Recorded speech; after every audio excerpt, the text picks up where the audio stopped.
ऋषिभ्यो ब्रह्मविद्या सम्प्रदाय कर्तुभ्यो वंश ऋषिभ्यो महद्भ्यो नमो गुरुभ्यः। मङ्गलं गुरुदेवाय महनीय गुणात्मने सर्वलोकशरण्याय साधुरूपाय मङ्गलम्। हरिः ओम्। ब्रह्मानन्दं परमसुखदं केवलं ज्ञानमूर्तिं द्वन्द्वातीतं गगनसदृशं तत्त्वमस्यादिलक्ष्यम् एकं नित्यं विमलमचलं सर्वधी साक्षिभूतं भावातीतं त्रिगुणरहितं सद्गुरुं तं नमामि। నమో గురుదేవ. అందరికీ నమస్కారం అండి. ఈరోజు మనం భగవద్గీత యందు 6వ అధ్యాయము ఆత్మ సంయమ యోగము. మనస్సును నిగ్రహించుకోవడానికి పలు మార్గములను భగవంతుడు మనందరికీ కూడా తెలియచేస్తూ ఉన్నటువంటి అధ్యాయము ఆత్మ సంయమ యోగము. భగవంతుణ్ణి చేరుకోవడమే పరమ లక్ష్యమైనటువంటి వారి యొక్క సాధన ఆచరణతోనే ముగుస్తుంది తప్ప విని విడిచిపెట్టడం వల్ల పెద్దగా ప్రయోజనాలు ఉండవు. కాబట్టి శ్రవణ మనన నిధిధ్యాసనం అనేటటువంటి విషయాన్ని ప్రతి ఒక్కరూ గుర్తుపెట్టుకోవాలి. వినడంలో ఎలా వినాలి అంటే శృణ్వంతు తపస, అంటే కేవలం భగవంతుడు చెప్పే మాటలను మాత్రమే వినటంలో శ్రద్ధ ఉండాలా అంటే కాదండి.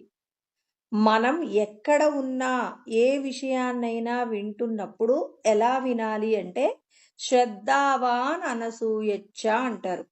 అంటే శ్రద్ధతో అసూయ లేకుండా వినాలి. అంటే మనం ఏదైనా ఒకటి వింటున్నామంటే అక్కడ ఏం జరగాలి? తపస్సు జరగాలి. తపస్సు జరిగింది అంటే అక్కడ మనం చేసేటటువంటి కార్యాన్ని మనం భగవంతుడి యొక్క దేవాలయంగా, భగవంతుడి యొక్క సన్నిధిగా మార్చేటటువంటి అవకాశం ఉంటుందని భగవంతుడు మనకు జాగ్రత్తలు చెప్తారనమాట. ఏమంటారు? శ్రద్ధావాన్ అనసూయచ్చ శృణుయాదపి యో నరః. అంటే కేవలం ఆ ఈశ్వరుడి యొక్క మాటలు, నేను రామాయణం వింటున్నాను, తర్వాత మహాభారతం వింటున్నాను, లేకపోతే పురాణాలు వింటున్నాను, భగవద్గీత, భాగవతం, మీరు ఏదైనా వినండి. ఆ విషయాలను వింటున్నప్పుడు జాగ్రత్తగా వినటం అలవాటు చేసుకుంటే, ఎందుకు పురాణాలను వింటున్నప్పుడు జాగ్రత్తగా వినండి, శ్రద్ధతో వినండి అని చెప్పేసి చెప్తారంటే, దేహ సంబంధమైనటువంటి విషయాలలో మనం ముఖ్యంగా కుటుంబానికి సంబంధించి ఎంతో మందితో మనం ఇంటి చుట్టుపక్కల వాళ్ళు కానివ్వండి, లేకపోతే బంధువులు కానివ్వండి, కుటుంబ సభ్యులు కానివ్వండి, ఎవరితోనైనా మనం కలిసి జీవనం చేస్తున్నాము అంటే వాళ్ళతో మన యొక్క రిలేషన్స్, అనుబంధాలు ఎలా ఉండాలో మనకు ఎవరు నేర్పిస్తారంటే శాస్త్రం నేర్పిస్తుందండి. శాస్త్రం తెలియకుండానే మన జీవనం గడుపుతున్నాము అంటే దాని వలన ఒక్కొక్కసారి మంచి జరుగుతుంది, ఒక్కొక్కసారి చెడు జరుగుతుంది. దానము చేయటం దగ్గర నుంచి, లేకపోతే ఇతరులకు ఏదైనా మనం ఒక మంచి మాట అనుకొని చెప్తాం. ఒక మాట చెప్పినప్పుడు అది ఎవరికి ఏ మాటను ఎవరికి చెప్పాలి, తర్వాత అంటే ఒక విషయాన్ని మనం చక్కబెట్టుకోవడంలో ఎవరెవరితోనో మనం ఏమంటారు విషయాలను మనం కొనసాగించవలసి ఉంటుంది. మరి అలా ఉన్నప్పుడు మనం ఎలా ప్రవర్తించాలి?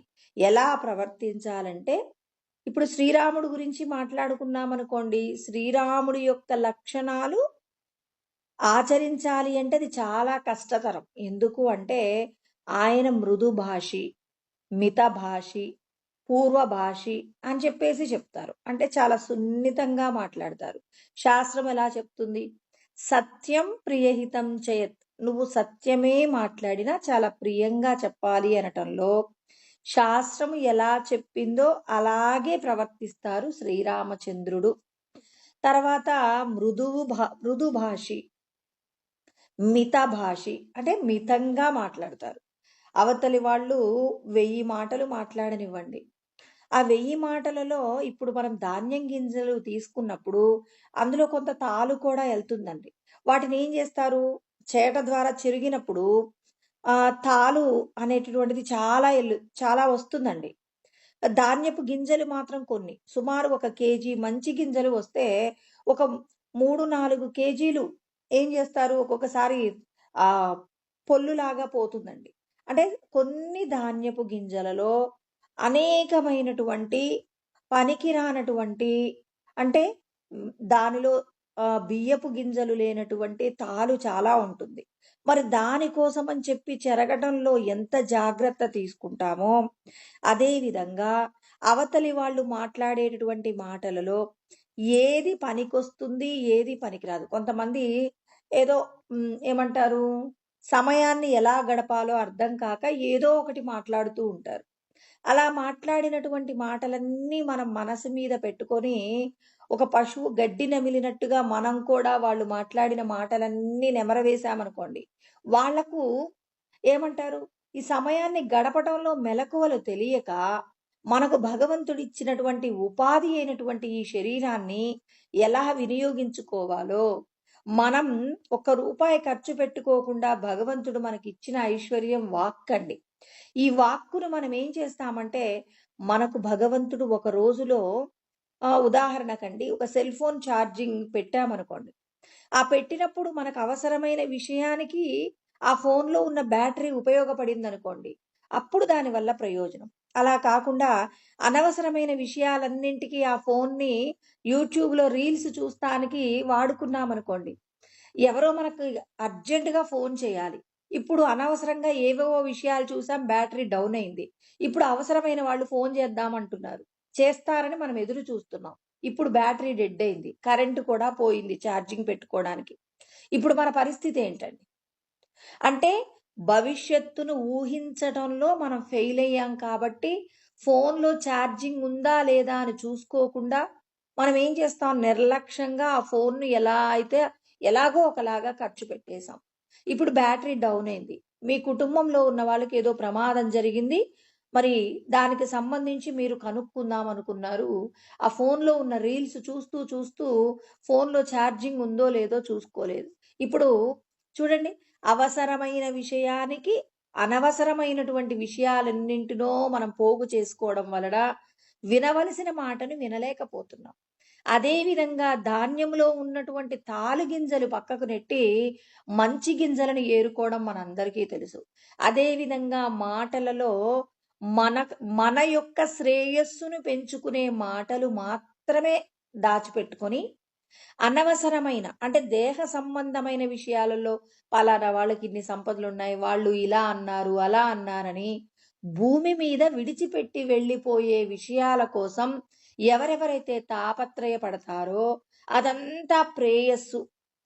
ఎవరో అంటారు, "అబ్బా! మీరెంత గొప్పవాళ్ళండి" అంటే దేహ సంబంధమైన విషయాలలో నిన్ను పొగుడుతుంటే నువ్వు సంతోషపడుతూ వాళ్ళతో సమయం గడుపుతున్నారనుకోండి, నీ శ్రేయస్సుకు కావలసిన విషయాన్ని నువ్వు పోగొట్టుకుంటావు. అంటే భగవంతుడు మనకేం చేస్తున్నారు? ఉదయం నుంచి సాయంత్రం వరకు మనకు జీవించడానికి, మన యొక్క శ్రేయస్సును పెంచుకోవడానికి భగవంతుడు మనకి లేవగానే అంటే నిద్రపోయి లేవగానే కొంత శక్తినిస్తారండి. ఆ శక్తిని మనం ఎలా వృధా చేసుకుంటామంటే, అనవసరమైనటువంటి విషయాల కోసం మనం ఖర్చు పెట్టుకుంటాం. ఏ విషయానికి మనం ఎలా ఖర్చు పెట్టుకోవాలో ఎవరు నేర్పిస్తారు? మనకు ఈశ్వరుడు శాస్త్రము ద్వారా నేర్పిస్తారు. యమధర్మరాజు నచికేతుడికి కఠోపనిషత్తు యందు చెప్పబడిన మాట, చిన్న పిల్లవాడు సుమారు ఒక 10 సంవత్సరాల లోపున్న పిల్లవాడు ఆ యమధర్మరాజును అడుగుతాడు. మీకు సంపదలు యమధర్మరాజు అడుగుతాడనమాట ఫస్ట్ ఈ పిల్లవాడిని. నాయనా, నీకు నేను సంపదలిస్తాను, తర్వాత ఇంకా ఏమిస్తాను?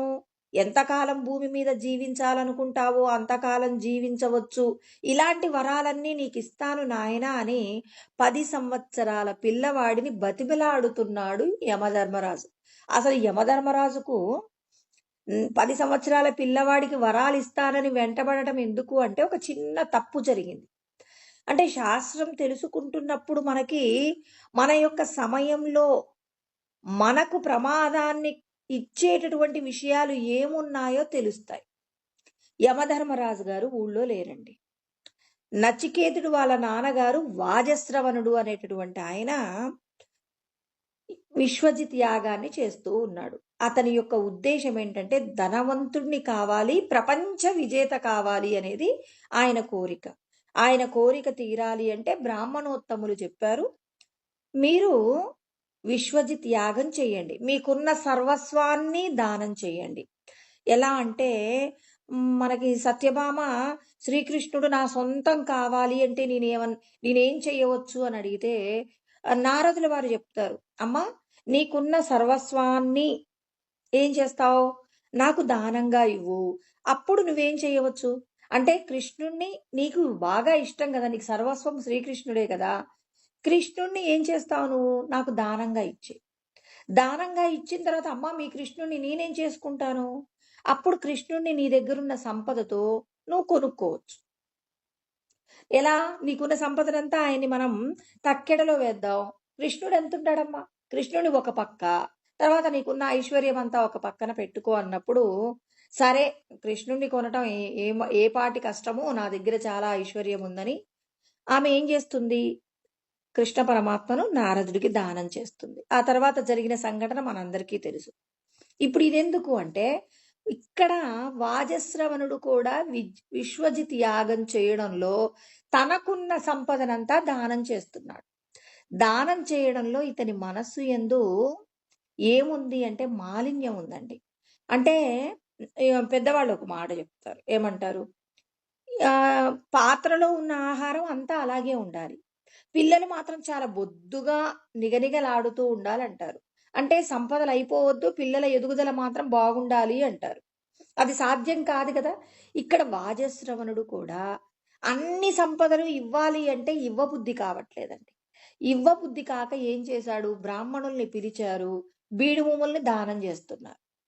వాళ్ళు ఏం చేసుకుంటారండి, బీడు భూములు 1 ఎకరము మంచి పొలం మాగాణి ఇస్తే వాళ్ళు ఏదైనా పంట పండించుకొని బతుకుతారు. అంతటితో సరిపోయిందా, గొడ్డుపోతు ఆవులు ఏవైతే ఉంటాయో, అంటే ఒట్టిపోయిన ఆవులు ఉంటాయి కదండి, ఆ ఒట్టిపోయిన ఆవులు, గొడ్డుపోతు ఆవులన్నీ దానం చేస్తూ ఉన్నాడు. మరి మనమట ఇతరులకు ఏదైనా ఇచ్చేటప్పుడు అవతలి వారికి ఉపయోగపడేదే దానం ఇవ్వండి. మనం ఏం చేస్తామంటే మన ఇంట్లో ఈ మూలలో అనవసరంగా ఈ వస్తువు ఉంది, ఎవరికన్నా ఇస్తే వాళ్ళే వాడుకుంటారంటారు. నీకు పనికి రాని వస్తువు ఇంకొకరికి ఎలా పనికొస్తుంది అనుకుంటావు. అంటే మనందరికీ వాళ్ళ వాళ్ళ యొక్క కథలు వింటున్నప్పుడు మనకు అర్థం కావాలి. మనం ఏం చేస్తాం, అబ్బా ఈ ఇంట్లో ఈ మూలలో ఎన్ని రోజులని చూస్తాం, ఇది ఎవడికో ఒకడికి ఇచ్చేద్దాం అని చెప్పేసి ఇచ్చేస్తాం. ఇవ్వటం వల్ల అవతలి వాడికి ప్రయోజనం చేకూరినప్పుడు మాత్రమే అది నీకు శ్రేయస్సు అవుతుంది. అసలు నీకు శ్రేయస్సు అంటే ఏందో, ప్రేయస్సు అంటే ఏందో తెలియనప్పుడు మనం ఏం చేస్తాం, హమ్మయ్య వస్తువులన్నీ వదిలించుకున్నాం అనుకుంటాం. ఇక్కడ ఆయన కూడా అదే పని చేస్తుంటే, చిన్న పిల్లవాడండి, బ్రహ్మజ్ఞానాన్ని పూర్వజన్మలో ఎన్నో రకాలైనటువంటి మంచి మంచి పుణ్యకార్యాలు చేసినటువంటి వ్యక్తి, దానం చేయడం అంటే ఎలాగో తెలిసినటువంటి వ్యక్తి వాజశ్రవణుడికి సంతానంగా కలిగాడు నచికేతుడు. ఈ పిల్లవాడు నాన్నగారు నాన్నగారు మీరు చేసేటటువంటి యాగానికి మీకున్నదంతా దానం చెయ్యాలి కదా, అయితే నన్ను కూడా మీరు ఎవరికో ఒకరికి ఇవ్వాలి కదా, నన్నెవరికి ఇస్తారు నాన్నగారని వాళ్ళ నాన్నగారు ఏదో వ్యవహారంలో బిజీగా ఉన్నప్పుడు అడిగారట. చాలా సార్లు విసిగిస్తాడనమాట నచికేతుడు. అప్పుడు నిన్న యమధర్మరాజుకి ఇచ్చేస్తానరా అని కోపంలో అనేస్తాడు. అనగానే సరే నాన్నగారు నేను యమధర్మరాజు దగ్గరికి వెళ్ళిపోతున్నాను. అంటే ఈ కాలంలోనంటే మనం యమధర్మరాజు దగ్గరికి వెళ్ళలేం, కానీ ఆనాటి కాలంలో యమధర్మరాజు యమలోకానికి కూడా వెళ్ళగలమన్నమాట. అయితే ఈ పిల్లవాడు వాళ్ళ నాన్నగారు ఆ మాట అనగానే, నాన్నగారు నేను యమధర్మరాజు దగ్గరికి వెళ్ళిపోతున్నాను, మీరు యముడికి నన్ను ఇచ్చేశారు కదండి, నేను వెళ్ళిపోతున్నాను అన్నారు. ఇప్పుడు వాజశ్రవణుడు చాలా బాధపడ్డాడు. నేను ఇన్ని సంపాదించేది నా కొడుకు కోసమే కదా, అలాంటిది నా పిల్లవాడిని ఇవ్వాలని నేను చూస్తూ మృత్యువుకు అప్పచెప్పాను. యమధర్మరాజు అంటే ఎవరండి, మృత్యువే కదా, మృత్యువుకు అప్పచెప్పానేంటి అని చెప్పేసి బాగా దుఃఖిస్తాడు. ఈ పిల్లవాడు మాత్రం వెంటనే యమలోకానికి వెళ్ళిపోతాడు. అక్కడ యమధర్మరాజు అక్కడ ఆ టైంలో ఉండడండి. ఆయన ఏదో శివుడు మీటింగ్ పెడితే ఒక 3 రోజుల పాటు మీటింగ్కి వెళ్ళిపోయాడు అనమాట. మనకి జరుగుతాయి కదండి, అలాగే వాళ్ళకి కూడా ఈ ఏంటి వాళ్ళ యొక్క బాధ్యతలు నిర్వర్తించడంలో వాళ్ళకి కావాల్సినటువంటి నియమాలు, రూల్స్, రెగ్యులేషన్స్, వాళ్ళ బాధ్యతలు ఎలా పాటించాలి, వీటి గురించినటువంటి నియమావళిని తెలుసుకోవడం కోసం అని చెప్పి మరి శివుడు ఉన్నటువంటి కైలాసానికి వెళ్ళిపోయాడు. ఇప్పుడు ఈ పిల్లవాడు వచ్చి యమధర్మరాజు ఇంట్లో కూర్చున్నాడు. 3 రోజుల పాటు ఏమీ ముట్టుకోలా. ఆహారం తినలా, నీళ్లు తాగలే. వచ్చింది ఎవరి కోసం? యమధర్మరాజు కోసం. ఇప్పుడు 3 రోజుల తర్వాత యమధర్మరాజు తన కార్యాన్ని పూర్తి చేసుకొని మళ్ళీ తన ఊరికి తానొచ్చాడు. యమపురికొచ్చాడు.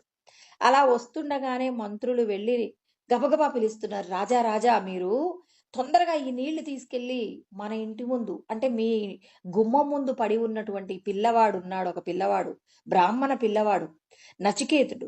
ఆ నచికేతుడికి ఫస్ట్ కొన్ని నీళ్ళిచ్చి ఆ పిల్లవాడి లోపట ఆ రగులుతున్నటువంటి అగ్నికి, ఆకలి ద్వారా రగిలేటటువంటి ఏదైతే జఠరాగ్ని ఉందో ఆ జఠరాగ్ని మీద కాసిన నీళ్లు పోయండి.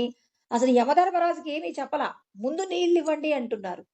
యమధర్మరాజు లోపలికి వెళ్లి చూసేసరికి ఈ పిల్లవాడు యమధర్మరాజు కోసం ఎదురు చూస్తున్నాడు. కానీ లోపట ఉన్నటువంటి ఈశ్వర తత్వాన్ని తెలుసు కాబట్టి యమధర్మరాజండి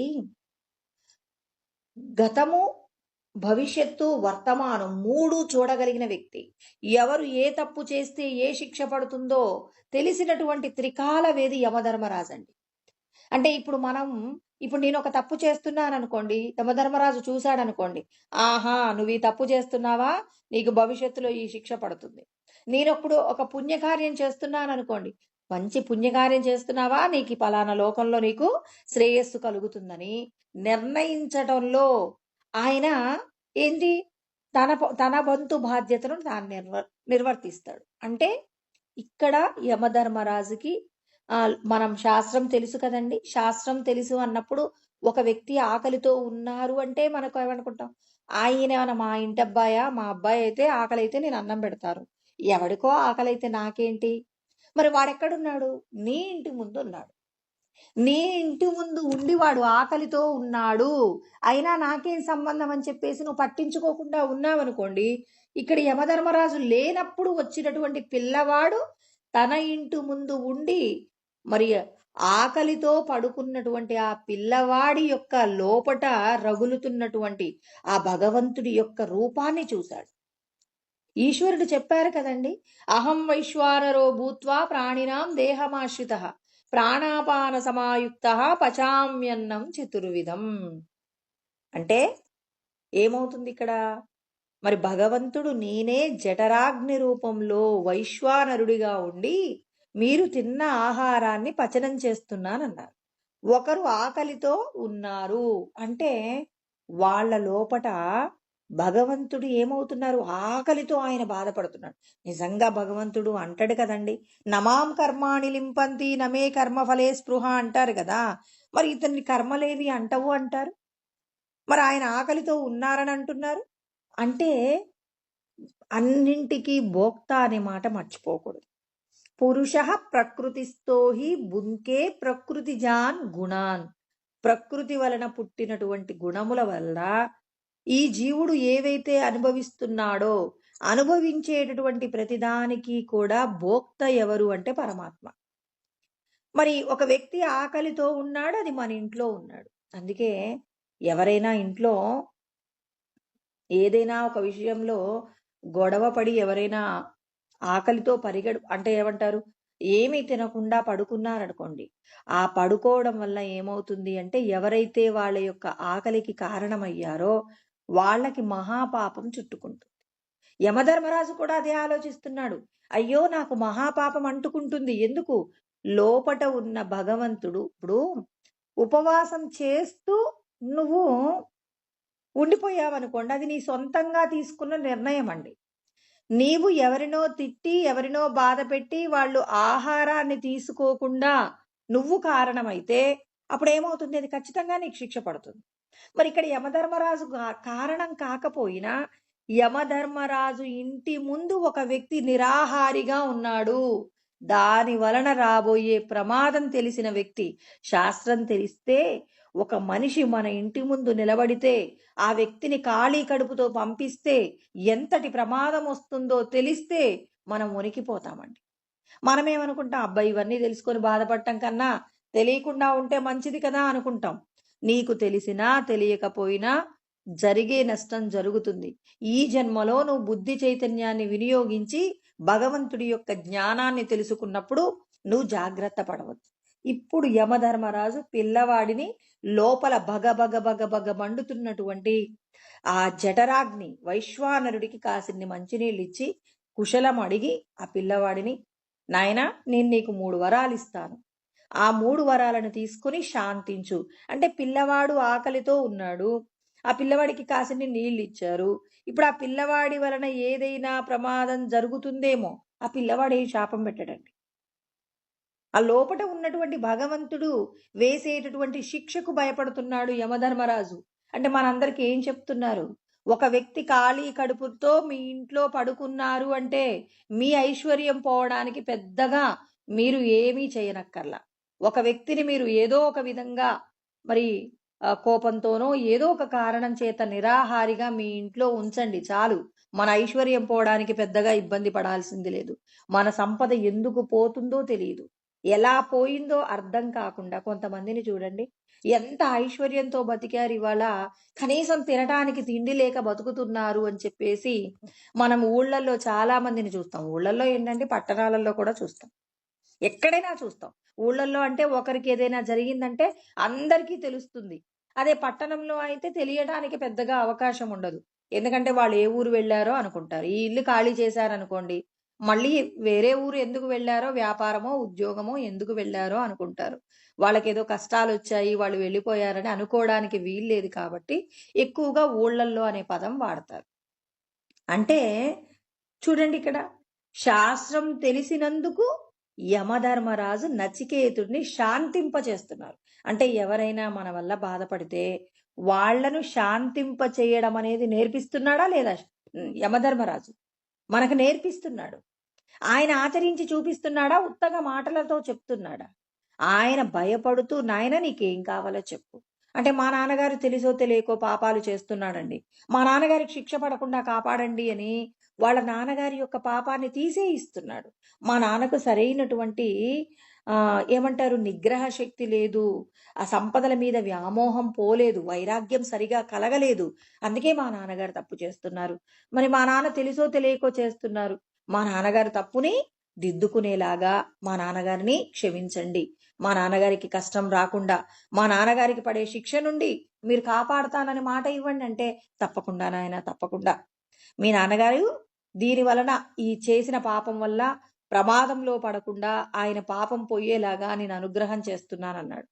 ఇంకేం కావాలి నాయన అంటే, మీకు సంపదలు కావాలా, నీకు ఎంత ఐశ్వర్యం కావాలో తీసుకో, ఎంతకాలం భూమి మీద జీవిస్తావో జీవించు అంటే, ఇవన్నీ నాకేం వద్దండి, మరి ఇంకేం కావాలి? యద్గత్వాన నివర్తంతే తద్ధామ పరమం మమ. ఎక్కడికి వెళ్ళిన తర్వాత తిరిగి రానవసరం లేదో అటువంటి ప్రదేశం ఏదైనా ఉంటే చెప్పండి, ఏదైనా ఉంటే చెప్పండి. యస్మిన్నో విజ్ఞాతం సర్వమిదం విజ్ఞాతం. దేనిని తెలుసుకుంటే సమస్తం తెలుస్తుందో అటువంటి జ్ఞానం చెప్పండి.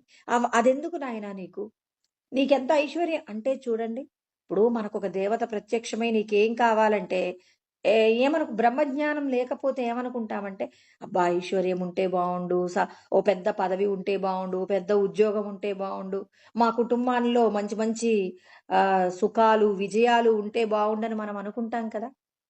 కానీ బ్రహ్మజ్ఞానం ఉంటే ఇవన్నీ నాకొద్దంటారు. ఎందుకంటే ఇవన్నీ ఎప్పటికైనా విడిచిపెట్టి వెళ్ళిపోయాయి కదండి. భూమి మీద ఉన్న విషయాలు ఇంకా కోరుతున్నారంటే మనకింకా శాస్త్రం అర్థం కాలేదనమాట. శాస్త్రం అర్థమైతే భూమి మీద ఉన్న విషయాల కోసం ఎవరైతే పరితపిస్తుంటారో ఆ పరితాపం అనేది ఏమవుతుంది అంటే మరి భగవంతుణ్ణి చేరుకోవడానికి అడ్డుపడుతుంది. అదే కదండి అర్జునుడు కూడా అడుగుతూ ఉన్నారు, ఏమంటున్నారు? అయతి శ్రద్ధయోపేతాహ యోగాచలిత మానస. మా మనస్సు చెదురుతుందండి, దేహ సంబంధమైనటువంటి విషయాల కోసం అని చెప్పి సంపదలు కోరుకుంటుంటాం, తర్వాత శాస్త్రం చెప్పినట్టుగా ఆచరించడానికి మేము వెనకబడుతుంటాం, ధర్మాన్ని కూడా విడిచిపెడుతుంటాం, అధర్మాన్ని కూడా ధర్మంగా మార్చుకుంటుంటాం. మరి మేమేం చేస్తున్నాం? శాస్త్రం అంటే మాకు నమ్మకం ఉంది, భగవంతుడంటే నమ్మకం ఉంది, కానీ మా చెదిరినటువంటి మనసు వల్ల మేము స్థిరమైనటువంటి విధానాన్ని పాటించలేకపోతామని మరి అర్జునుడు అడిగారు. ఇక్కడ నచికేతుడు అలా ఉన్నాడా? ఖచ్చితంగా లేడండి. నచికేతుడు ఎలా ఉన్నాడంటే స్థిరంగా ఉన్నాడు. నాకు బ్రహ్మజ్ఞానం బోధించండి. అప్పుడు యమధర్మరాజు ఒక మాట అన్నాడట. నాయనా, నీకు పట్టుమని 10 సంవత్సరాలు లేవు. అయినా బ్రహ్మజ్ఞానాన్ని తెలుసుకుని ఎక్కడి నుంచి వచ్చావో అక్కడికి వెళ్ళాలనేటటువంటి తాపం నీకు అధికంగా ఉంది. నీ యొక్క మనస్థితి పూర్తిగా స్థిరంగా ఉంది బ్రహ్మజ్ఞానాన్ని తెలుసుకోవడంలో. నేను కూడా ఏం చేశాను, నీకున్నటువంటి తెలివితేటలు గనక నాకు ఉండి ఉంటే ఆనాడు నేను ఒక గొప్ప యజ్ఞం చేశాను. ఆ యజ్ఞానికి మెచ్చి బ్రహ్మదేవుడు పిలిచి, నాయనా, యమ కలియుగం ఉన్నంత కాలము కూడా యమధర్మరాజు పదవిని కొనసాగించంటే పరమ సంతోషంతో వచ్చేశాను. ఇప్పుడు నేను కలియుగం పూర్తయ్యేంత వరకు నేను ఎక్కడుండాలి? ఇక్కడ భూలోకంలో ఏం చేస్తుండాలి? మరి ఎవరెవరు ఏ పాపాలు చేస్తే వాళ్ళని ఏం చేయాలి? శిక్షించాలి. మరి ఈ పరిస్థితి ఎందుకు నాకు కలిగింది? ఆనాడే స్వామి, నా యజ్ఞానికి మీరు మెచ్చానన్నారు కదా, నాకు పరమశాంతిని ఇచ్చేటటువంటి, మరి నేను ఎక్కడికి వెళితే పరమ సుఖాన్ని పొందుతానో అటువంటి జ్ఞానాన్ని నాకు బోధించండి అని అడిగి ఉంటే ఇవాళ నేను కూడా ముక్తి స్థానాన్ని పొంది ఉండేవాడను. నీకున్న తెలివితేటలు నాకు లేకుండా పోయాయని నచికేతుణ్ణి మెచ్చుకున్నాడు. అంటే ఈ లోకంలో ఉన్న విషయాలను కోరుకోవడంలో యమధర్మరాజు కూడా మనలాగే పొరపాటు చేశాడట. కానీ నచికేతుడు అలా పొరపాటు చెయ్యటం లేదండి. అలా పొరపాటు చెయ్యక ఏమంటున్నాడు? బ్రహ్మజ్ఞానాన్ని బోధించండి. అంటే ఎందుకు బ్రహ్మజ్ఞానాన్ని బోధిస్తున్నాడు యమధర్మరాజు? అంటే ఇప్పుడు బ్రహ్మజ్ఞానం తెలుసండి యమధర్మరాజుకి. తెలిసినప్పటికీ వెళ్తాడా? ఒక పదవిని ఒప్పుకున్న తర్వాత ఆ పదవి ఏం చేయాలి? పూర్తి చేసుకునేంత వరకు ఉండాల్సిందే. కాబట్టి ఇక్కడ నచికేతుడికి చెప్పే జ్ఞానం యందు ఏమంటున్నారు? ప్రతి మనిషికి కూడా 2 విషయాలు ఎప్పుడు గుర్తు చేస్తుంటాయి. తౌ సంపరిత్య మనుష్యమేతః అంటే 2 విషయాలు మన చుట్టూ పరిగెడుతుంటాయట. ఏంటవి? శ్రేయస్య ప్రేయస్య మనుష్యమేతః తౌ సంపరిత్య వివినక్తి ధీరః. ఇక్కడ ఈ 2 మాటలు బాగా వినాలండి. మన అంటే ఈ జీవుడికి సంబంధించి 2 విషయాలు ఉంటాయి. అంటే కృష్ణ పరమాత్మ చెప్పినటువంటి జ్ఞానము సమస్త ఉపనిషత్తుల యొక్క సారం అండి. అంతే కదా? సమస్త ఉపనిషత్తుల యొక్క సారము భగవద్గీత అయినప్పుడు భగవద్గీత ఏం చెప్తుందో ఇక్కడ నచికేతుడికి యమధర్మరాజు చెప్పే విషయాలు కూడా ఒక్కటే. ఇంకా విడదీస్తున్నాడు ఈయన. శ్రేయస్సు ప్రేయస్సు అనేది 2 విషయాలు మన ముందు ఉంటాయట. ఇప్పుడు నేను ఉదయం లేచినప్పటి నుంచి పడుకునేంత వరకు నేను చేసేటటువంటి పనులను నా శ్రేయస్సు కోసం వాడుకుంటానా, ప్రేయస్సు కోసం వాడుకుంటానా అనేది ధీరులైనటువంటి వాళ్ళు ఎలా ఉంటారు, తర్వాత మూఢులైనటువంటి వారు ఎలా ఉంటారు అంటే, ఇప్పుడు ఈ శరీరంలో ఉన్న క్షేత్రజ్ఞుడు. అందుకే ఇదం శరీరం కౌంతేయ క్షేత్రమిత్యభిధీయతే ఏతద్యో వేత్తి తం ప్రాహు క్షేత్రజ్ఞ ఇది తద్విదుః. అంటే 2 విషయాలండి. ఈ శరీరము అంటే ప్రకృతి అండి. ప్రకృతి అంటే మహాభూతన్యహంకారో బుద్ధిరవ్యక్తమేవచ ఇంద్రియాణి దశైకంచ పంచచేంద్రియ గోచరాః ఇచ్ఛాద్వేష సుఖం దుఃఖం సంగాత చేతనాధృతి ఏత క్షేత్రం సమాసేన సవికారముదాహృతం. అంటే ఇక్కడ ఈ శరీరం క్షేత్రం అండి. ఈ శరీరానికి సంబంధించి ఏం చెప్పారు? పంచభూతములతో కూడినది శరీరం. ఈ పంచభూతాలతో కనపడుతున్న స్థూల శరీరంలో మహాభూతన్యహంకారో అంటే పంచభూతాలతో కూడిన శరీరంలో అహంకారం ఉంది కదండి. మనందరికీ అహంకారం ఉంది కదా. అహంకారము, తర్వాత బుద్ధిరవ్యక్తమేవచ. బుద్ధి అంటే మనకున్నటువంటి బుద్ధి చైతన్యం. ఇది మంచి ఇది చెడు అని విచక్షణ చేయగలిగినటువంటి ఆ బుద్ధి చైతన్యం. దీనితో పాటుగా మూల ప్రకృతి మనందరి మీద త్రిగుణాల మాయ ఉంది. పూర్వజన్మలలో ఏ విధమైనటువంటి గుణాలతో కూడి కర్మలు చేశామో వాటికి సంబంధించి మన మీద త్రిగుణాల మాయ ఉంది. కాబట్టి మాయతోనే మనం జీవిస్తూ ఉన్నాం. ఇంకా ఇంద్రియాని దశైకంచ పంచచేంద్రియ గోచరాః అంటే జ్ఞానేంద్రియాలు, కర్మేంద్రియాలు, మనసు 11 అయ్యాయి కదండి. తర్వాత ప్రాణేంద్రియాలు. వీటన్నింటితో కూడి మనం ఏం చేస్తున్నాం? దేహ సంబంధమైన విషయాలలో నామరూపాలతో కూడి ఒక శరీరాన్ని మనం ఏమనుకుంటున్నాం? వీరు రామయ్య గారు, పలానామ సీతమ్మ అని స్త్రీ అయితే స్త్రీని, పురుషుడైతే పురుషుడి పేరుతో పిలుస్తున్నాం. మరి వీళ్ళు చేసే పనులు ఎలా ఉంటాయి?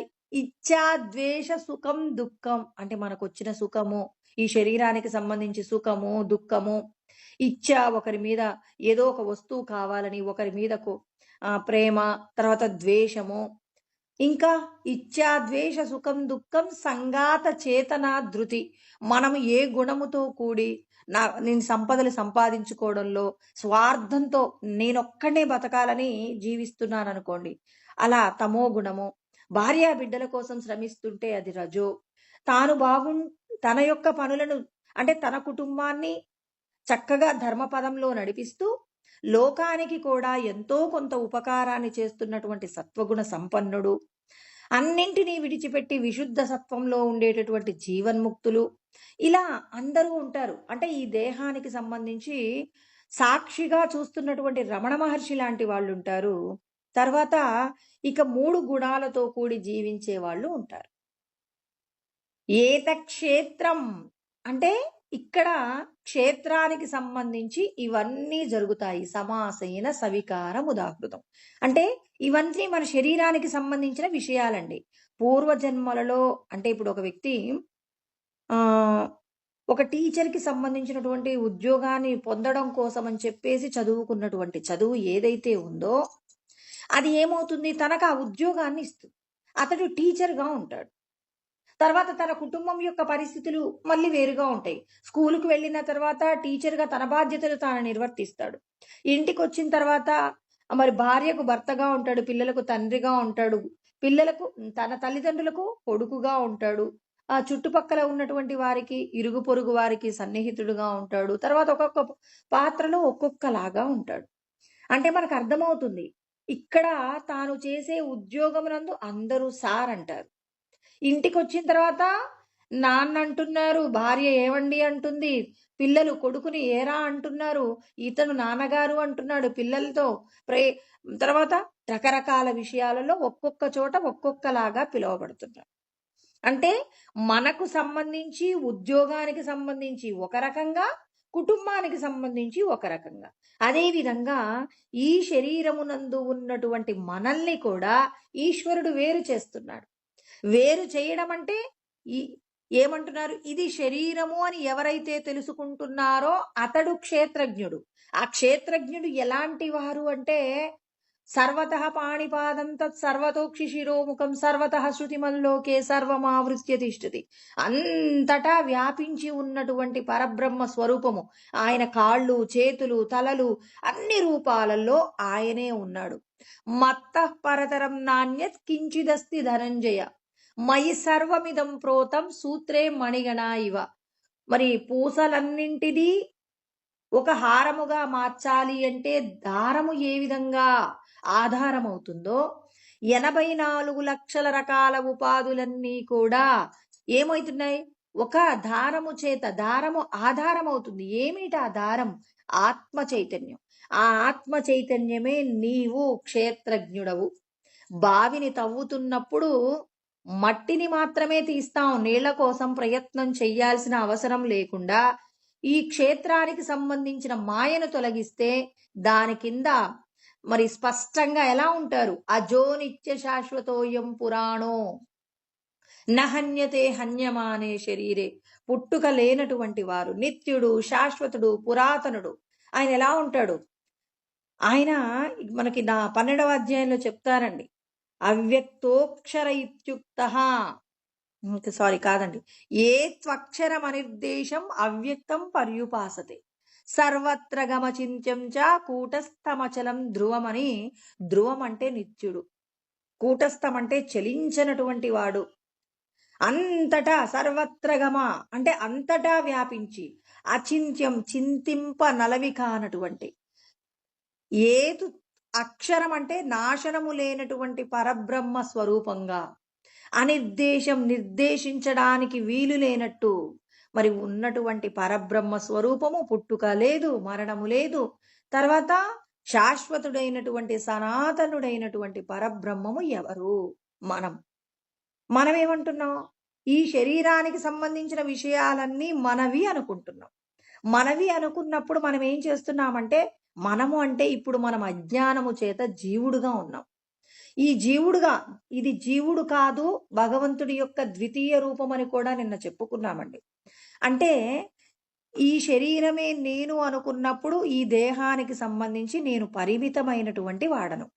నేను పలానా, నేను ఈ కులంలో పుట్టాను, నాకిన్ని సంపదలున్నాయి, నాకిన్ని రకాల హద్దులున్నాయి అని, అంటే మన యొక్క బాధ్యతలు, తర్వాత రకరకాల విషయాల గురించి మనం ఏం చేస్తున్నాం?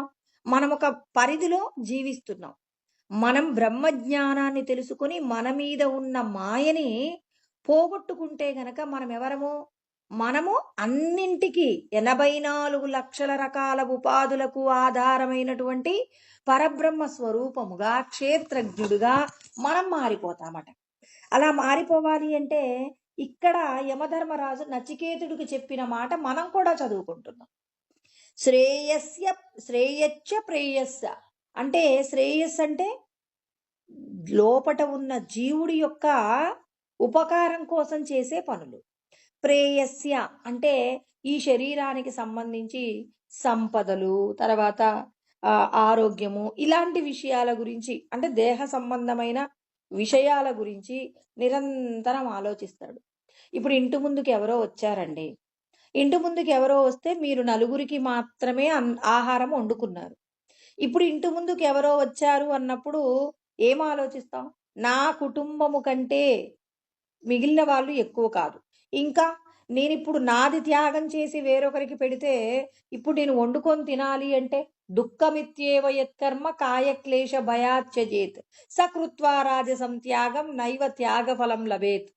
అంటే ఇక్కడ అర్జునుడు అడిగే ప్రశ్నలలో ఉన్నాయండి ఇవన్నీ. మాది ఎందుకు జారిన మనసు? మాకు తెలుసు శ్రేయస్సు అంటే ఏంటో. అవతలి వ్యక్తికి భోజనం పెట్టాలి, అతిథి దేవో భవ అన్నారు. మరి కానీ ఆయనకు భోజనం పెట్టాలంటే ఇప్పుడు ఇక్కడ ఏం జరుగుతుంది? నేను కష్టపడాలి, ఇప్పుడు ఆహారం తినటం నేను ఆగాలి. మా ఇంట్లో ఉన్న ముగ్గురికి పెట్టేసి నా ఆహారాన్ని నేనేం చేయాలి? అతడికి పెడితే నేను ఇప్పుడు మళ్ళీ వంట చేసుకొని తినడానికి ఇంకొక అరగంట, అంటే నా ఆకలిని నేను ఓర్చుకోవాలి. ఇంకా ఏం చేయాలి? శ్రమ పడాలి. రజోగుణంలో ఉన్న వాళ్ళు ఏం చేస్తారంటే, ఇక్కడ మనందరం చేసే తప్పనమాట. ఏముంది, వద్దంటే వాడే వెళ్ళిపోతాడు, పక్కింటికి పోయి అడుక్కుంటాడని భగవంతుడు మనకిచ్చిన అవకాశాన్ని మనం చేతులారా పోగొట్టుకుంటామండి. అంటే లోపట ఉన్నటువంటి జీవుడి యొక్క ఉద్ధరణ మర్చిపోతాం మనం. ఎందుకు మర్చిపోతాం? రజోగుణం మనల్ని కప్పేసింది. అందుకే కృష్ణ పరమాత్మ అంటారు, మీరు ఎందుకు మర్చిపోతారో చెప్పనా? దుఃఖమిత్యేవ యత్కర్మ. అబ్బా దుఃఖం కలుగుతుంది. అబ్బా ఎవడు వండుకుంటాడండి, ఇప్పుడు అన్నం తిందామని రెడీ అయ్యాను, ఇప్పుడు తినకుండా ఉంటే ఆకలి అవుతుంది నాకు, నేను తినేయాలి అంటే దుఃఖం కలుగుతుందని. కాయక్లేశ భయాచర్యది, శరీరానికి క్లేశము, శరీరానికి నొప్పి కలుగుతుందని భయము చేత మనం ఏం చేస్తాం? సకృత్వ రాజసం త్యాగం, అది వదిలిపెట్టేశాం. నైవ త్యాగ ఫలం లభేత్ అంటే త్యాగము వల్ల వచ్చే ఫలితాన్ని మీరు పొందకుండా పోతారని మనకు 18వ అధ్యాయంలో కృష్ణ పరమాత్మ 8వ శ్లోకంలో చెప్పారు. అంటే నాకెన్ని శ్లోకాలు వచ్చు అనడం కంటే నేను ఆచరిస్తే నన్ను నేను ఉద్ధరించుకుంటాను కదండి. అంటే భగవంతుడు మనందరికీ వినడంలో ఏం చెప్తున్నారు? శ్రవణం అంటే శృణ్వంతు తపస, శాస్త్రం చెప్పింది విన్నాం, విన్నదానిని మననం చేశాం, చేసిన దాన్ని నిధిధ్యాసనం ఆచరణలో పెడుతున్నాను. ఆచరణలో పెట్టడం అంటే ఇప్పుడు వారికి నేను అది పెట్టి నేను వండుకు తిన్నాను అనుకోండి, అప్పుడు నా త్యాగం ఏమవుతుంది? ఫలితాన్ని ఇస్తుందండి. ఆ త్యాగము మనకు ఫలితంగా మారాలి అంటే ఎప్పుడు చేయగలవు నువ్వు ఈ పని? ఎప్పుడు అంటే 2 సందర్భాలలో చేస్తాం. మళ్ళీ ఇక్కడ కూడా ఇది ఉంటుందండి. ఇహమూత్ర ఫలభోగ విరాగము అంటే పరలోకంలో నేను స్వర్గాన్ని పొందాలనే కోరిక ఉన్నప్పుడు నేను దానం చేస్తాను. బ్రహ్మజ్ఞానం తెలుసుకుంటే ఫలితం ఏంటంటే, స్వామి నేను చేసినటువంటి త్యాగానికి నాకే ఫలితం వద్దని, నాకు ఈ దేహబంధాల నుండి ముక్తిని మాత్రమే, అంటే ఇంకో శరీరాన్ని పొందకుండా నాకు ముక్తిని ప్రసాదించండని కోరుకుని మీరు చేసినటువంటి కర్మ గనక చేస్తే అది మీ శ్రేయస్సు అవుతుంది. అదే మీరు ఫలితాన్ని కోరుకున్నారు. స్వామి నేను ఈ పూట అన్నం తినకుండా వాళ్ళకి అన్నం పెట్టాను గదా! అందుకోసమని చెప్పి నాకేమిస్తారంటే, ఇక్కడ నీ కుటుంబంలో ఉన్న వారికి ఏది కావాలో అది వస్తుంది. ఇంకా స్వర్గలోకాలల్లోకి కూడా నువ్వెళ్తావు. కానీ స్వర్గంలో నువ్వు శాశ్వతంగా ఉంటావా? ఉండవు. అంటే క్షీణే పుణ్యే మర్త్యలోకం విశంతి. నీ పుణ్యం అయిపోగానే మళ్ళీ ఎక్కడికి రావాలి? భూలోకానికి రావాలి. అంటే ఇప్పుడు మన పరిస్థితి ఎలా మారిపోయింది? అంటే జ్ఞానాన్ని తెలుసుకొని దానిని ఆచరించడంలో మెలకువలు కూడా తెలియాలి. అంటే నేను ఈ శరీరము కాదు, ఈ శరీరంతో చేసే సత్కర్మ ఇంకొక శరీరాన్ని పొందకుండా జీవుణ్ణి ఉద్ధరించగలిగినప్పుడు అది శ్రేయస్సు అవుతుంది. అంటే శ్రేయస్య ప్రేయస్య మనుష్యమేతః.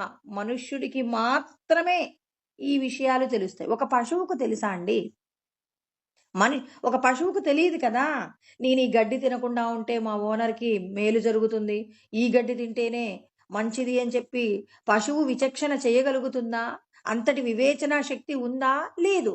మనిషికి మాత్రమే ఉంది కాబట్టి 2 విషయాలు నిన్ను పట్టుకుంటాయి. నీ శ్రేయస్సా ఇప్పటికిప్పుడు నువ్వు ఆహారాన్ని తినడమా?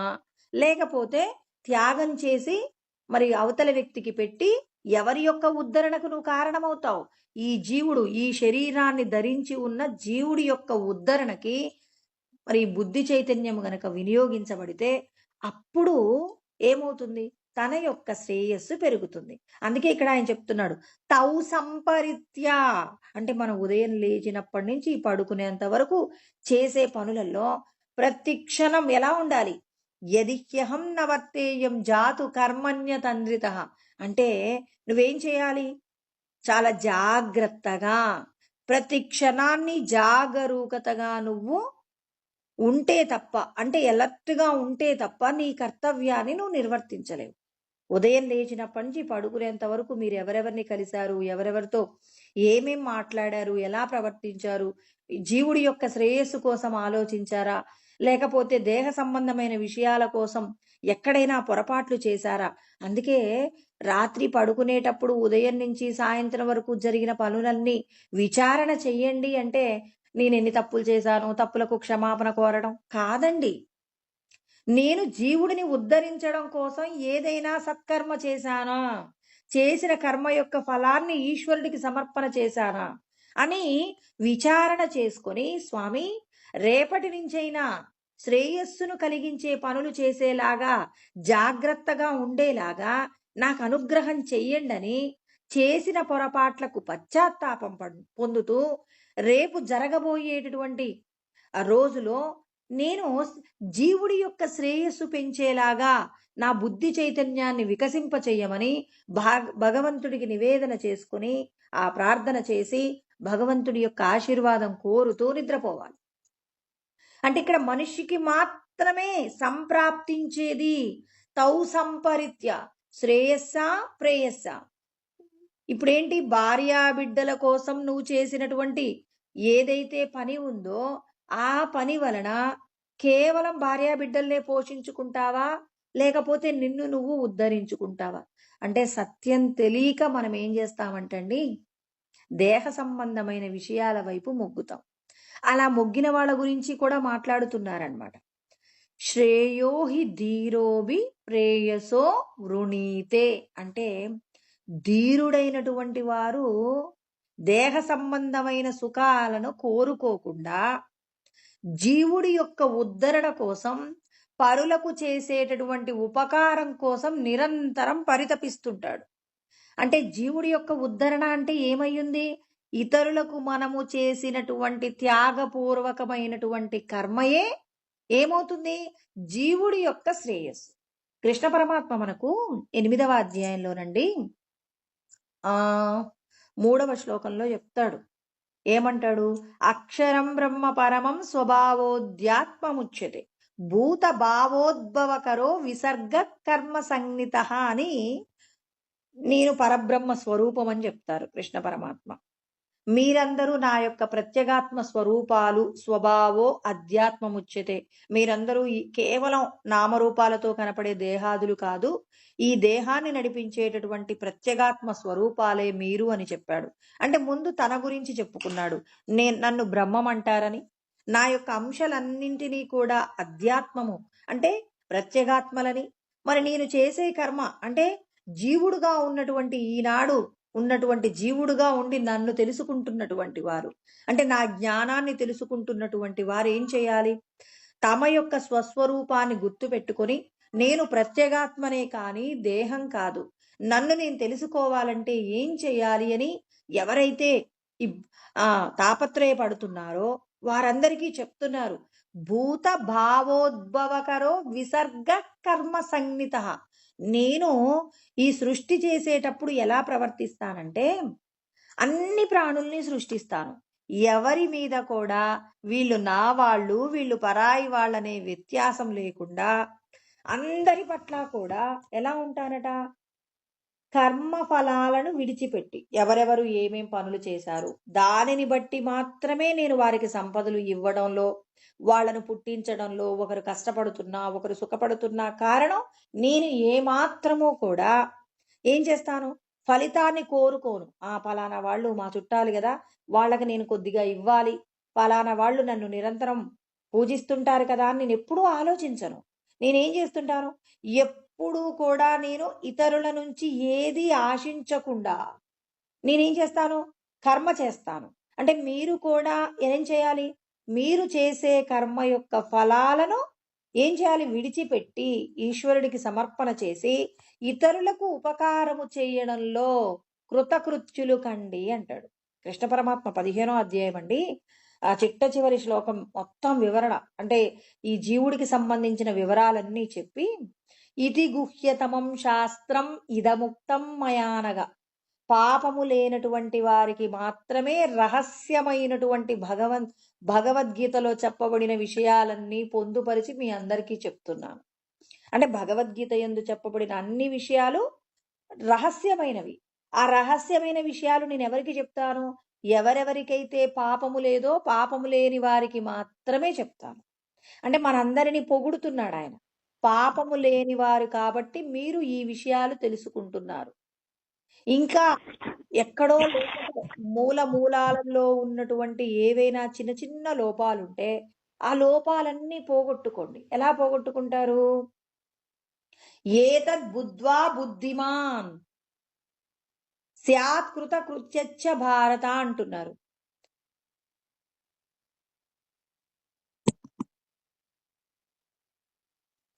అంటే ఇక్కడ కృష్ణ పరమాత్మ చెప్తున్నారనమాట. స్యాత్ కృత కృత్యచ్చ అంటే బుద్ధిమంతులై మీరు నేను చెప్పిన విధంగా కర్మ చేసి జీవుడి యొక్క ఉద్ధరణ కోసం నిరంతరం ఏం చేస్తారు?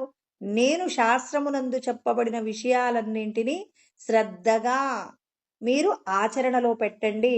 అలా ఆచరణలో పెట్టబడినటువంటి విషయాలు మిమ్మల్ని ఏం చేస్తాయి అంటే జన్మ కర్మ అనేటటువంటి బంధములు ఏవైతే ఉంటాయో వాటి నుండి విడిపడతారు అంటున్నారు. అంటే శ్రేయస్సు కోసం నువ్వు జీవిస్తావా, ప్రేయస్సు కోసం జీవిస్తావా? నీ కోసం నువ్వు జీవిస్తావా, నీది కాని శరీరం కోసం జీవిస్తావా? శాస్త్రం అర్థమైతే ఎవరైనా దేనికోసం పరితపిస్తారు? తన కోసం, తన శ్రేయస్సు కోసం పరితపిస్తారు. అయ్యో నేనేంటండి, నా శరీరానికి సంబంధించి నేను ఇప్పుడు బంగారపు గొలుసు కావాలనుకుంటున్నాను అనుకోండి, అసలు ఈ బంగారపు గొలుసు వలన నేను ఉద్ధరించబడతానా, లేకపోతే నేను ధరించిన శరీరం ఉద్ధరించబడుతుందా? నేను ఉద్ధరించబడాలి అంటే నేను కావాలనుకునే గొలుసు వలన నేను శ్రేయస్సును పొందుతానా లేదా అని విచారణ చేయండి. నేను తింటున్న ఆహారము కేవలం శరీర పోషణేనా, లేకపోతే జీవుడి యొక్క ఉద్ధరణ అంటే నన్ను నేనేమైనా ఉద్ధరించుకుంటున్నానా అని విచారణ లేకుండా జీవులు కర్మ చేస్తారు. అలా కర్మ చేసే వాళ్ళందరినీ పరమాత్మ అంటే యమధర్మరాజే పరమాత్మగా ఉన్నాడు. మళ్ళీ యముణ్ణి పరమాత్మ అని ఎందుకన్నారంటే కృష్ణ పరమాత్మయే చెప్పారు భగవద్గీతలో. యమ సంయమతామహం అంటాడు. అంటే శిక్షించు వారిలో యముడుగా నేనున్నానన్నారు కాబట్టి మళ్ళీ ఇక్కడ యమధర్మరాజుని నేను పరమాత్మ అన్నా తప్పులేదు.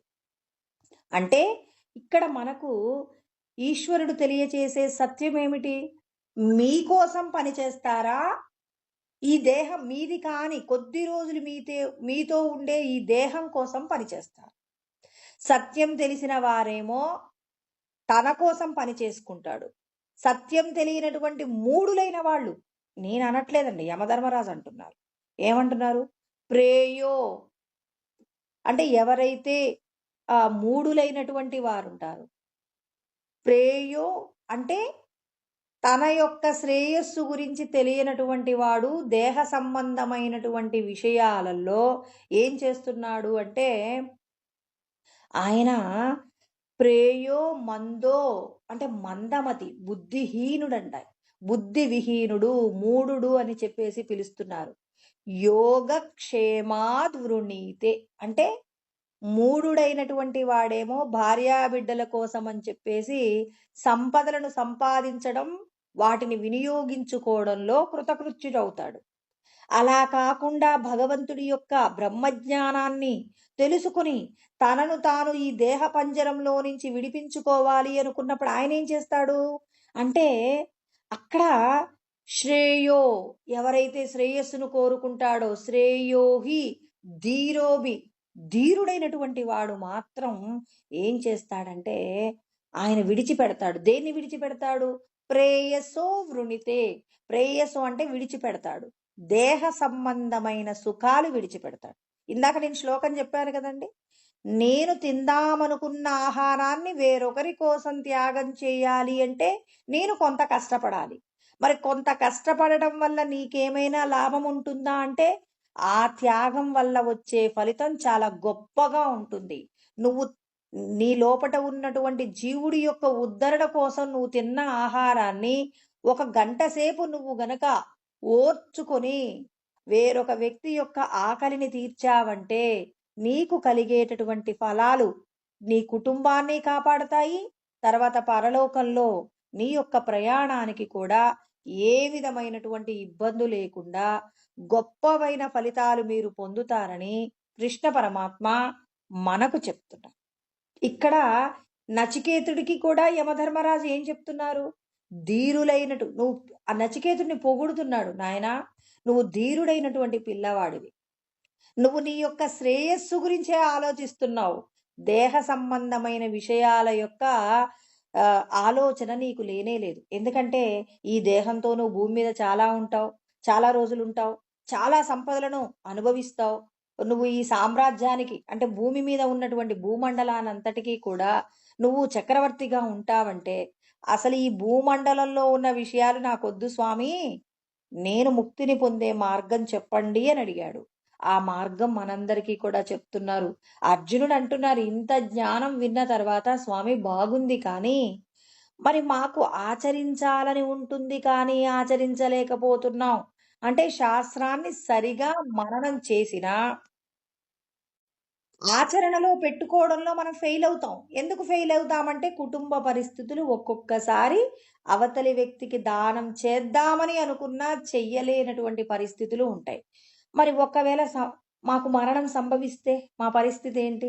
మేము సగం సాధన చేసుకున్నాం, సగం సాధన చేసుకున్న తర్వాత మరి మేమేమైపోతాం అని అర్జునుడు అడుగుతున్నారు. ఇంకా ఆయన్ని శరణాగతి కూడా కోరాడు. స్వామి, మీరు తప్ప మాకు ఈ లోకంలో గొప్పగా మరి మా సందేహాలు తీర్చి మమ్మల్ని ఉద్ధరించడానికి కావలసినటువంటి జ్ఞానము చెప్పడంలో మీకంటే శ్రేష్ఠుడైనటువంటి వారు ఇక ఈ లోకంలో ఎవరూ లేరు, మీరే చెప్పండి అని చెప్పేసి అర్జునుడు అడుగుతారనమాట. అడిగినప్పుడు కృష్ణ పరమాత్మ పార్థ నైవేహ నాముత్ర వినాశస్తస్య విద్యతే నహి కళ్యాణకృత్ కచ్చిత్ దుర్గతిం తాత గచ్చతి. ఇక్కడ చూడండి ఎంత మంచి మాటలు మాట్లాడారు. కళ్యాణకృత్ అనే పదం మాట్లాడారు. కళ్యాణము మామూలుగా సీతారాముల కళ్యాణము, శివపార్వతుల యొక్క కళ్యాణము, మరి వెంకటేశ్వర స్వామి కళ్యాణము అంటారు, పద్మావతి వెంకటేశ్వర స్వామి కళ్యాణం అంటారు. మన దేహ సంబంధమైన మనుష్యులకు జరిగేటటువంటిది కళ్యాణం అంటారా? వివాహం అంటారండి. వివాహం అనే అంటున్నారు కానీ కళ్యాణం అని ఎందుకు అనట్లేదు అంటే జీవ బ్రహ్మ ఐక్యానికి సంబంధించినది కళ్యాణం.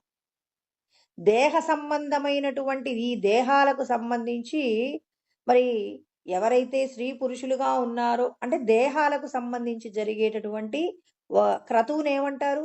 వివాహము అంటారు. అంటే కళ్యాణకృత్ కృష్ణ పరమాత్మ మాట్లాడుతున్నారు. కళ్యాణం అంటే మీరు ఈ జీవుణ్ణి ఉద్ధరించడం కోసమని మీరు కర్మఫలాలను ఈశ్వరుడికి సమర్పించి అంటే పరులకు ఏదైనా ఉపకారం చేస్తే వాళ్ళ నుండి ప్రతిఫలాన్ని కోరుకోకుండా చేసే కర్మ నిష్కామ కర్మ అవుతుంది. అంటే ఇతరులకు మనం ఏదైనా ఇచ్చామనుకోండి, ఇచ్చిన దాన్ని అప్పటితో మర్చిపోండి అంటాడు భగవంతుడు. మీరు ఏదైతే ఇతరులకు ఇచ్చారో ఇచ్చిన దాన్ని మీరు ఇంకా మర్చిపోండి. అంతేకాని ఇక నేను పలానా రోజున వాళ్ళకి అది ఇచ్చాను, ఈ రోజున నేను అవసరానికి వెళ్ళి ఒక వస్తువుని ఇవ్వమంటే ఇవ్వలేదని అలా గుర్తుపెట్టుకుంటే అది మీకు శ్రేయస్సు కానే కాదు. కళ్యాణకృత్ అనే పదం మాట్లాడుతున్నారు ఇక్కడ.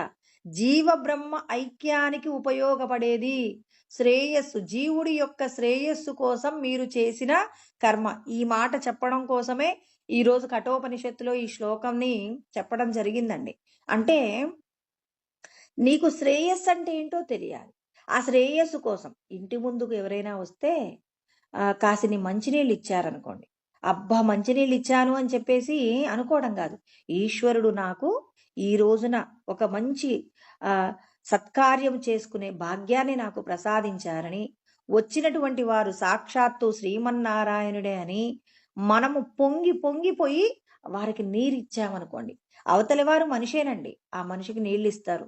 కానీ ఆ మనిషి యొక్క దాహం తీరుతుంది అంటే లోపల ఉన్నటువంటి భగవంతుడు సంతోషపడుతున్నాడు. ఆత్మజ్ఞానం నీకుంది అంటే అవతలి వ్యక్తి ముందు భగవంతుడు వచ్చాడని మీరు అనక్కర్లా, మీరు సంతోషపడితే చాలు. స్వామి ఈ రోజున నాకు ఒక మంచి ఒక సత్కార్యం చేసుకునే భాగ్యాన్ని ప్రసాదించారా స్వామి అని పరమ సంతోషంతో మీరు వెళ్ళి వారి యొక్క దాహాన్ని తీర్చారనుకోండి, అదేమవుతుంది? నిష్కామ కర్మ. వీళ్ళు మనకు తెలిసిన వాళ్ళ, తెలియని వాళ్ళ, లేకపోతే రేపటి రోజున నేను ఎప్పుడైనా వాళ్ళ ఇంటికి వెళ్తే వీళ్ళు నాకు మంచినీళ్ళు ఇస్తారా, ఇవన్నీ కాదు. లేకపోతే ఇంకొన్ని పొరపాట్లు ఏంటంటండి, మనం ఎవరు మన ఇంటికి వచ్చి కష్టంలో ఉన్నాము అన్నా వారికి మనం సహాయం చేశామనుకోండి, ఇప్పుడు మనకేమనిపిస్తుంది అంటే ఎవరైనా మనకి సహాయం చేయలేదండి, మనకు కష్టం వచ్చిన రోజు సహాయం చేయకపోతే మనం ఏమనుకుంటామంటే నేను అందరికీ సహాయం చేస్తాను, మరి ఎవ్వరు నాకు సహాయం చెయ్యట్లేదు అని చెప్పేసి మనకేమవుతుంది? భగవంతుడి మీద కూడా కోపం వస్తుంది. భగవంతుడా, మీరు అందరికీ సహాయం చేయమన్నారు, నేను చేశాను, కానీ ఇవాళ నాకు కష్టం వస్తే ఎందుకు సహాయం చెయ్యట్లేదు అంటే, మీరు ఎవరైతే కష్టంలో ఉన్నారో వారందరికీ భగవంతుడినే చూసి సహాయం చేశారనుకోండి, ఇప్పుడు మీకు కష్టంలో ఎవరు సహాయం చెయ్యట్లేదనుకోండి, చెయ్యకపోతే ఎవరు చెయ్యట్లేదు? మనుషులు చెయ్యటం లేదా? భగవంతుడు చేయటం లేదా? అంటే ఈ రోజున నువ్వు కష్టపడవలసినటువంటి అవసరం ఉందని ఎవరికి తెలుసు? భగవంతుడికి తెలుసు. ఒక గురువు గారు తన శిష్యులతో కలిసి ప్రయాణం చేస్తున్నారండి. ప్రయాణం చేస్తూ ఉన్నప్పుడు ఒక ఊరి నుంచి ఇంకొక ఊరికి వాళ్ళు ఎందుకు ప్రయాణం చేస్తారు? గురువులు అంటేనే జ్ఞానాన్ని అందరికీ పంచటం కోసం కదండి. మరి వాళ్ళు ఒక ఊరి నుంచి ఇంకొక ఊరికి ప్రయాణం చేసేటటువంటి ప్రయత్నంలో అక్కడ ఉన్నటువంటి ఆ ఊర్లో ఉన్న వాళ్ళందరినీ ఆహారం అడిగారట. ఆహారము కానీ నీళ్లు కానీ ఒక చుక్క కూడా ఇవ్వలేదట. ఇప్పుడు ఒక రోజు గడిచిపోయింది, వీళ్ళు ప్రయాణం చేస్తూనే ఉన్నారు, నడుస్తూనే ఉన్నారు. రెండవ రోజు కూడా వేరొక ఊరెళ్ళారు, అక్కడ కూడా కాసిన్ని నీళ్ళు ఇచ్చిన వాళ్ళు లేరు. నీళ్ళు ఇవ్వలేదు అంటే ఆహారం పెట్టలేదనే గుర్తు. ఇప్పుడు మూడవ రోజు కూడా ప్రయాణం ప్రారంభమైంది. ఇక గురువుకున్నంత కార్యదక్షత, దీక్ష శిష్యులకి కొంత ఉండదు కదండి. అందులో అంతటి సమర్థత లేని వాళ్ళు ఉంటారు కదా. అందులో కొంతమంది శిష్యులు అడిగారు, స్వామి ఈ 2 ఊర్లలో ఉన్న వాళ్ళు కూడా గుక్కెడు నీళ్లు కూడా మనకి ఇవ్వలేదు స్వామి, ఎంతటి దుర్మార్గులైనటువంటి వారు అని చాలా కోప్పడ్డారట. కోప్పడితే ఆ గురువుగారు నవ్వారట, నాయన మనం ఆహారాన్ని తీసుకొని నీళ్లు తాగడం వల్ల మనకేదో ప్రమాదం ఉంది. ఆ ప్రమాదం నుండి మనల్ని కాపాడేందుకు భగవంతుడు ఏం చేశాడు? ఇవాళ మనకు ఎవరి నుంచి కూడా కాసిన్ని నీళ్లు కూడా అందకుండా ఈశ్వరుడు మనల్ని రక్షిస్తూ ఉన్నారు. ఇంత ఆకలి దప్పికలు ఉన్నా మన ప్రయాణం ఆగట్లేదు, గమనించావా? ఎక్కడైనా మనము అయ్యో నాకు చేత కావట్లేదని నీరసించి పడిపోయిన క్షణము ఏదైనా ఉందా? వెళ్ళిపోతూనే ఉన్నాం. తినలేదు, తాగలేదన్న ఒక బాధ తప్ప వెళ్తూనే ఉన్నాం. ప్రయాణం సాగుతూనే ఉంది అని అన్నాడట. ఇక మూడవ రోజు అక్కడ ఉన్న వాళ్ళు మంచి ఆహారం పెట్టారట, నీళ్ళు ఇచ్చారట. 2 రోజులు నేను నిరాహారిగా ఉండడం వల్ల నాకు కలిగే ప్రయోజనం ఏంటో ఈశ్వరుడికి తెలుసు కాబట్టి, అందరి లోపట ఆధారమై ఉన్నటువంటి ఆత్మ చైతన్యం ఒక్కటే కాబట్టి, నాకు మన అందరికీ ఆహారం పెట్టకపోవడంలో ఈశ్వరుడి యొక్క ఇచ్చయే మనందరినీ పరిపాలించింది నాయనా. ఇవాళ మనకు ఆహారం పెడుతున్నది, ఇంతకు ముందు ఆహారం పెట్టనిది కూడా ఈశ్వరుడే. మన యొక్క పాప పుణ్యాలను మరి ఏం చేస్తున్నాడు ఆయన? వాటి పాపపుణ్యాలన్నింటినీ కూడా హ్మ్, అనుభవింప చెయ్యడంలో ఈశ్వరుడే పూర్తి బాధ్యత వహిస్తాడు కాబట్టి, మనకి కష్టము ఇచ్చారని ఆ ఊర్లో ఉన్నవాళ్ళు ఏమీ పెట్టలేదన్న కోపం నీకొద్దు. ఇవాళ పెట్టారన్నటువంటి సంతోషము, ఈ ఊరి మీద ప్రత్యేకమైన అభిమానము వద్దు. ఆ గడిచిపోయినటువంటి ఆ 2 ఊర్లల్లో అంటే వెనకాల వీళ్ళు ఏ ఊర్లో అయితే ప్రయాణం చేశారో ఆ ఊరి వాళ్ళ మీద నీకు కోపమొద్దు నాయనా. మన యొక్క పాప పుణ్యాలే మనల్ని నడిపిస్తున్నాయనే సత్యాన్ని తెలుసుకొని అన్నింటినీ అందరినీ రక్షించేది, అన్నింటి యొక్క నిర్వహణను చూసేది ఈశ్వరుడే అని ఆచరణలో ఆ గురువుగారు వాళ్ళ శిష్యులకు నేర్పించారట. అలాంటి గురువు ఉన్నటువంటి శిష్యులు భాగ్యవంతులండి. వాళ్ళు ఇవ్వలేదు, వాళ్ళు దుర్మార్గులు అని చెప్పారనుకోండి, శిష్యులు ఏమవుతారు? అవతలి వాళ్ళను తిట్టడం ప్రారంభిస్తారు. వీళ్ళు భోజనం పెట్టిన వాళ్ళని ఆకాశానికి పొగుడుతారు. పొగిడిన వాళ్ళకి ఏం చేస్తారు? వరాలిస్తారు. పెట్టని వాళ్లకు శిక్ష వేస్తారు. కానీ గురువుగారు బోధించిన జ్ఞానాన్ని, గురువుగారు సమర్థుడు, సమర్థవంతమైనటువంటి గురువు కాబట్టి శిష్యులకు జ్ఞానబోధ చేస్తున్నాడు. అందరిలో ఉన్నది భగవంతుడే. మనం చేసినటువంటి పుణ్యకార్యాలు, పాపకార్యాలే మన యొక్క ఆకలి దప్పులకు కారణమవుతాయి తప్ప మరి వేరెవరు కూడా కారణం కాదు అనే సత్యాన్ని ఆచరణలో నేర్పించారు. ఇక్కడ కృష్ణ పరమాత్మ కూడా చెప్తున్నారు, కళ్యాణకృత్ అంటే ఇదే మీ యొక్క శ్రేయస్సు కోసం. మీరు ఓర్చుకున్నా, మీరు ఇతరులకు సహాయం చేసినా, మీకు కష్టం వచ్చినాడు ఎవరు ఆదుకోకపోయినా, ఎవరిని నింద చెయ్యకుండా ఉండడం మీరు చేసిన గొప్పదైనటువంటి కార్యమే అవుతుందని భగవంతుడు చెప్తున్నారు. మీరేం బెంగపడకండి. పార్థ నైవేహ నాముత్ర వినాశస్తస్య విద్యతే. మీరేం బెంగపడకండి నాయన. మీరు చేసినటువంటి ఏదైతే కళ్యాణకృత్ శుభకార్యాలు, మీ శ్రేయస్సును కలిగించేటటువంటి కార్యాలు చేసి ఉన్నారో ఆ కార్యాలన్నీ కూడా ఇహలోకంలో మీరున్నటువంటి ఈ శరీరంతో, మీరున్నటువంటి ఈ భూమండలంలో మీరు సంతోషంగా ఉంటారు. మీకు అది ఇక్కడ ఉపయోగపడుతుంది. తర్వాత పరలోకంలో మీ తర్వాత ఈ శరీరాన్ని విడిచిపెట్టిన తర్వాత మీ యొక్క ఏదైతే జీవ బ్రహ్మ ఐక్యము అనేటటువంటి సాధన ఏదైతే ఉందో ఆ సాధన మధ్యలో ఆగిపోయినా మీరేమీ బెంగపడాల్సిన అవసరం లేదు. ఈ లోకంలో సంతోషంగా ఉంటారు మీరు. పరలోకంలో కూడా, స్వర్గాది లోకాలలో కూడా మీకు ఏ విధమైనటువంటి కష్టం లేకుండా అన్ని ఏర్పాట్లు చేశాను, బెంగపడకండి అని చెప్తున్నారు. కచ్చిత్ దుర్గతిన్ తాత గచ్చది. మీకే బాధ కలగదు. ఖచ్చితంగా మీరందరూ కూడా సంతోషంగా ఉంటారు. మీకు యోగ భ్రష్టుడైనటువంటి వారికి లోకంలో చెడు జరగటం అనేది తెలియదు. అంటే యోగ భ్రష్టత్వం అనే పదం వాడగానే అయ్యో కృష్ణుడు ఏంటండి ఇలా అన్నారని అనుకోకండి. యోగ భ్రష్టత్వం అంటే భగవంతుడు ఎక్కడి నుంచి వచ్చామో అక్కడికి వెళ్ళడానికి మనం చేసే సత్కార్యాలలో ఏదైనా కొన్ని లోపాల వలన భగవంతుణ్ణి చేరుకోలేకపోయినా ఇక్కడ మీరు చేసినటువంటి కొంత చిన్న కార్యమైనప్పటికీ కూడా అది మిమ్మల్ని రక్షిస్తుంది. ఇక్కడే కాదు, పరలోకానికి శరీరాన్ని విడిచిపెట్టిన తర్వాత కూడా మీరు భోగములను పొందుతారు, పరమ సంతోషంతో ఉంటారు. దాని గురించి మీరేమీ బాధపడాల్సిన అవసరం లేదు. చెయ్యండి మీ ప్రయత్నం అంతా. ఎంత చెయ్యగలరో అంత పరులకు ఉపకారం చెయ్యండి. అవతల వాళ్లకు చేసినటువంటి దానిలో ఫలాన్ని కోరకండి. నేనిది చేశాను, నాకిది ఇవ్వలేదని ఎవరి మీద నింద చెయ్యకండి. అందరిలో భగవంతుణ్ణి దర్శనం చెయ్యండి. మీ పాప పుణ్యాలకు, మీ కష్ట సుఖాలకు అన్నింటికీ మీరు చేసిన కర్మలే.